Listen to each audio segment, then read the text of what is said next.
Pasteur, si la musique est la même musique, pourquoi nous entendons qu'il y a des musiciens du monde et des musiciens religieux ou chrétiens? Alors, la musique est comme tout autre art. Alors, ce qui va d'abord vous étonner, bon, là, vous m'avez provoqué, bon, on va y aller. Donc,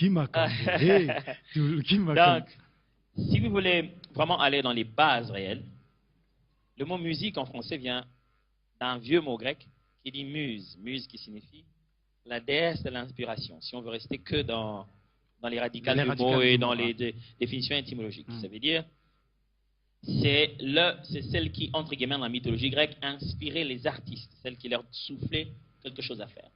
Donc, théoriquement, on dit que derrière chaque musique, il y a une muse, une façon de parler. Exactement. Ce qui veut dire que chaque musique est source d'une quelconque forme d'inspiration. À partir de ce moment-là, on distingue les sources d'inspiration. Et il y en a fondamentalement trois, d'après les trois formes d'esprit qui règnent sur la Terre. Parce que les sources d'inspiration ne peuvent être que fondamentalement spirituelles. Il y a premièrement celui qui est esprit, Dieu. Après, il y a l'être humain. Dieu a donné à l'être humain les capacités de l'intelligence, d'ordonner un certain nombre de choses, le faire comme il le voudrait. Son esprit propre à lui, ou son intuition à lui. L'homme lui-même, seulement l'homme sans être rempli du Saint-Esprit ou quoi, l'homme seulement, Dieu lui a donné des facultés d'intelligence.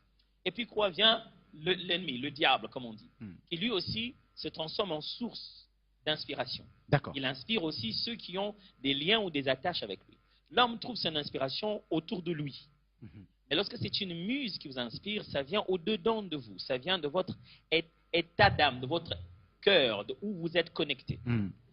Celui qui chante la musique, moi je ne voudrais pas l'appeler religieuse parce que c'est une autre forme de musique. Qui chante de la musique chrétienne. Ok? Celui-là doit fondamentalement être chrétien. Parce que la musique chrétienne ne commence pas par le contenu qui parle de Christ, mais par la nature de celui qui le chante. La musique chrétienne n'est pas une musique religieuse, c'est une musique sacrée. C'est-à-dire une musique de culte.